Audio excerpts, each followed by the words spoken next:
Welcome back. If you are just joining us, you are jumping into, I think it's part three. We're on part three of a series that I have been doing over the last few episodes, all about emotional reactivity. And if you've been hanging around here for just a little while, you would know this is all in preparation for the exciting launch of my brand new book, The Emotionally Intelligent Woman, that is set to be released and published and available everywhere books are sold online on February 7th. If you haven't already registered for our launch party and powerful masterclass all about the emotionally intelligent woman, you are also going to want to make sure you do that. That happens February 9th at 7 p.m. Eastern Time. We're going to link everything up for you in the show notes so that you can get access to some additional teaching and just some additional strategies and tips related to emotional intelligence. So you're jumping in for part three on emotional reactivity.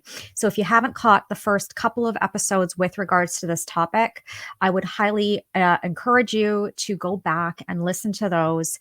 We got a lot of really positive feedback on those, a lot of really, really positive feedback. A lot of the content, a lot of the examples seem to really resonate with our audience. So if you haven't checked those out, I would highly recommend those.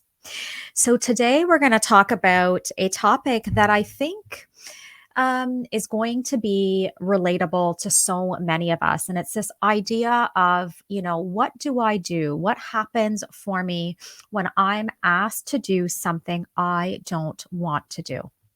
And as we jump into the teaching today, I really want you to think about this because I think, for the most part, I'll speak for myself. We are so often asked to do things that we don't want to do. Like, this is a very common human experience. It's a common experience within our relationships. It's a common experience often in our professional lives. The idea of being asked to do something that don't want to do. And of course, this experience exists on a continuum. And what I mean by that is you might be asked to do really small things that you don't want to do.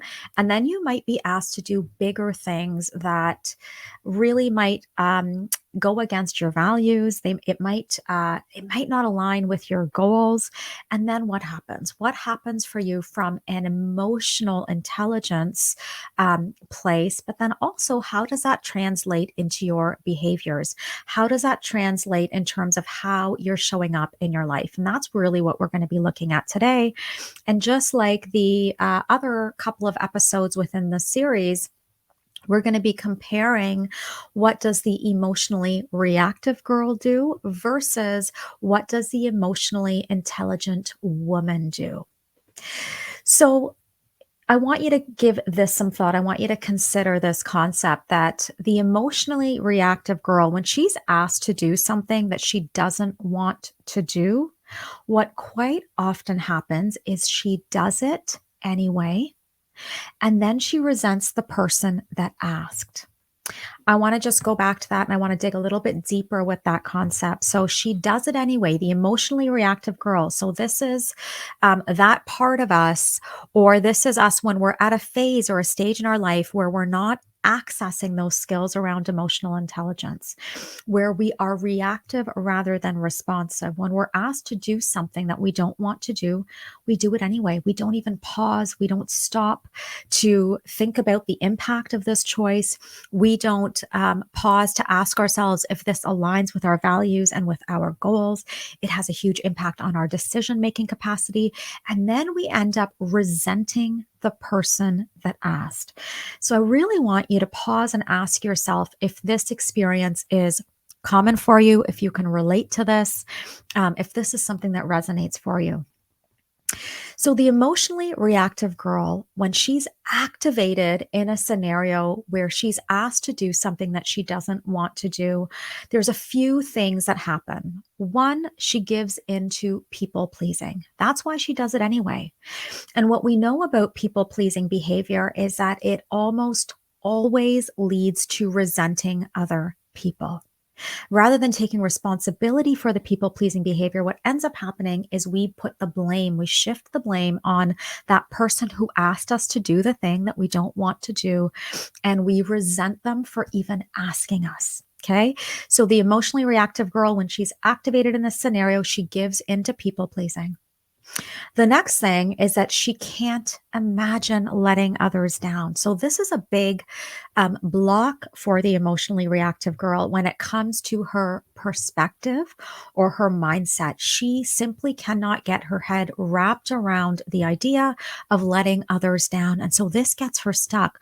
Ultimately, this is really what gets her stuck is that she can't even fathom the idea of disappointing another person, letting another person down, and saying no. And finally, the third thing that happens for the emotionally reactive girl when she's activated in a scenario where she's asked to do something that she doesn't want to do is she believes that the solution is to avoid being asked to do the things that she doesn't want to do. Now, again, here's a place where I want you to pause and ask yourself, how many times have you told yourself the solution to not doing the things that you don't want to do is to simply avoid being asked? You're going to avoid that conversation. You're going to avoid picking up that phone. You're going to read the text message and not respond. You're going to avoid that coworker. You're going to avoid that team member. You're going to avoid that family member. You're going to avoid any scenario where you might be put in a position where you will be required to step up to the plate and have a difficult conversation. So this is how the emotionally reactive girl operates in her life. She believes the solution to the problem of being asked to do things she doesn't want to do is to actually avoid those scenarios, is to avoid being asked. And so she ends up externalizing her power, placing her power in the hands of other people and of external circumstances, and wishing and praying and hoping that people simply don't ask her to do the things that she doesn't want to do, rather than stepping into her power, really taking ownership of her decision making capacity and being able to respond assertively, being able to respond with confidence, being able to make decisions and respond in a way that aligns ultimately to her purpose, her mission, and her goals. So let's look at what this looks like in a little bit more detail, because this is what the emotionally intelligent woman does. The emotionally intelligent woman is acutely aware of her personal mission in this world. The emotionally intelligent woman is aware of her calling. She's aware of her values, of her goals. And she, even if it's difficult, she makes decisions that align with her goals, her mission, her values, her dreams. So, what does the emotionally intelligent woman do in a scenario when she is asked to do something that she doesn't want to do? First thing is that she considers her needs, her capacity, and her schedule. The beautiful thing about the emotionally intelligent woman is she's super practical, right? Yes, she has a big mission. Yes, she has an incredible vision. Yes, she is always, writing down her goals and conscious of her goals, but she's also super practical. So when she's asked to do something that she doesn't want to do, she considers her needs, she slows down, she considers her capacity to deliver on that request in that particular moment. And of course, she considers her schedule. She actually takes a look at her schedule. She looks at what she has coming up in the next month, in the next quarter, maybe even in the next 6 months before she responds. So she responds from a place that is aligned to her goals.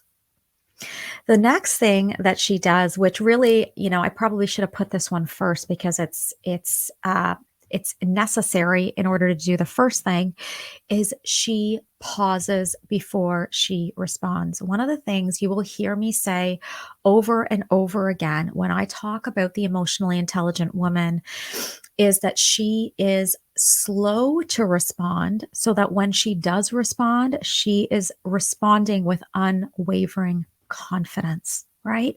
She pauses.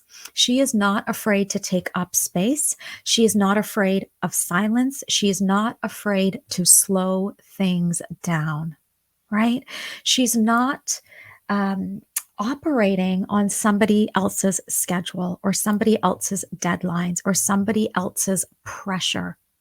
She pauses before she responds because she knows that she requires time and space in order to respond as her best self and in order to respond in integrity. The next thing that the emotionally intelligent woman does when she is asked to do something that she doesn't want to do is that once she says no, because here's the thing about the emotionally intelligent woman, she's become pretty good at saying no. She's become pretty good at embracing no as a complete sentence and as a perfectly reasonable response to a request. And when she does say no, she moves on with her day and she resists the temptation to worry about what the other person thinks of her. Oh my goodness, this was probably the one of the biggest skills that I personally had to practice as I was accessing who the emotionally intelligent woman was inside of me. The idea that when I made a decision, when I set a boundary, when I said no, that I simultaneously needed to make a decision to also resist the temptation to worry about it, to ruminate on it, to turn that thought over, to get fixated on what that other person was thinking of me for making a decision that aligns with my goals and my values. I really hope you're hearing me on this one because I think of all of the information that I've shared with you in today's teaching and in today's episode. I believe the most important takeaway for you is that when you say no, and I'm using the word when, not if, because, friends, here's the thing the emotionally intelligent woman absolutely needs to dial in the skill of being able to say no when she is asked to do something that she doesn't want to do. She's got to be able to do this. And so when she does this, what she absolutely has to practice doing, and it's practice, right? It doesn't happen overnight, it's practice. She has to practice moving on with her day, moving on with that decision, moving on with whatever it is that's going on in her life, and resisting the temptation to ruminate. And let me tell you, rumination is a temptation, it's a habit, it's something that we have conditioned our minds to do. We've practiced it. It's not a good practice, but it is something that we've practiced often enough that we fall into the temptation or we fall into the trap of worrying and ruminating and fixating on what other people are thinking.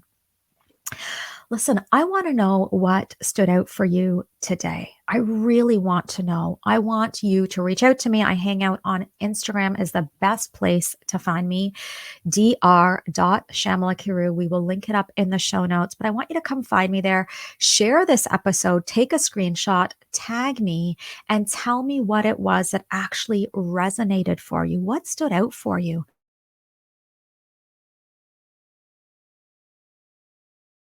Cold for you. That's what I want to know. And here's a question that I would invite you to ask yourself. When next time you are asked to do something that you don't want to do, who are you going to be? Are you going to continue to fall into the traps of the emotionally reactive girl? Or are you going to move into the power and the presence and the beauty of the emotionally intelligent woman? If this topic excites you and if you want more information and more learning and more teaching and more goodness all about the emotionally intelligent woman, you are not going to want to miss our book launch party happening on February 9th, 7 p.m. Eastern Time. Even if you can't attend live, we will send you the replay. We are going to be celebrating the birth of my very first book, The Emotionally Intelligent Woman. And I'm going to be teaching you an exclusive masterclass all about who is the emotionally intelligent woman. And how is it that she lives, loves, and leads with such unwavering confidence? Friends, I hope to see you there, and I will see you again in the next episode.